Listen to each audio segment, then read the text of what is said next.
Yeah. And then we've seen, unfortunately, we've seen Frankie Edgar. He got knocked out by Cory Sandhagen today. Yeah. Yeah, I mean, first of all, Cory Sandhagen, you just got another feather in your cap. Like, you just further cemented yourself as a phenomenal bantamweight. Fucking, did you? One thing I saw was, first of all, Cory Sandhagen, beautifully set up knee.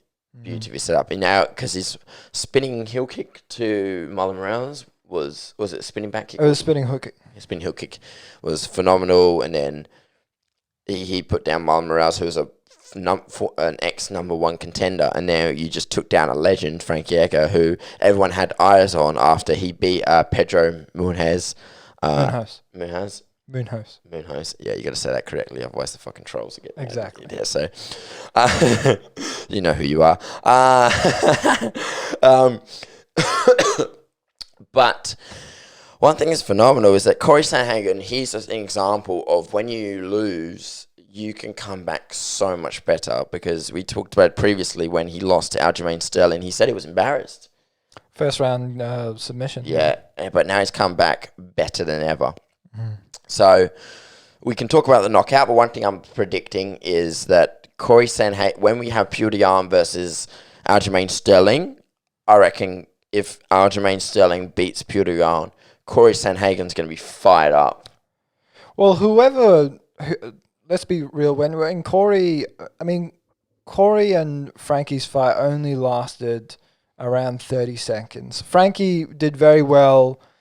Because Cory had a noticeable height and reach advantage, he really needed to close the distance very quickly. And Frankie did really, really well at that. He is very good at transitioning from striking to a takedown attempt to striking again. He's very good at stitching all his skills together.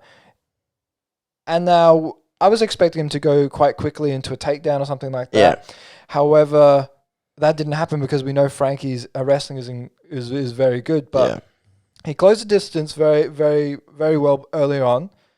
However, Cory made sure to control distance, moved away from the cage, circled around, and then originally I thought he intercepted Frankie. I thought Frankie was coming in for the flying knee, and Cory just switched, boom, hit him with the jumping knee. However, no, it was a flying knee. Yeah.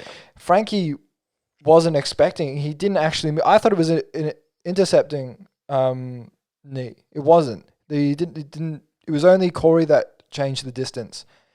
He was just so fast. Yeah. He's a true I was telling you off. He's a true bantamweight, right? Yeah. So I don't think he cuts that much weight. I think this is a really good weight for him. He's a very lanky guy. However, his kickboxing is very, very good. He's so fluid at moving around, and I find his skills are very dynamic, especially his footwork.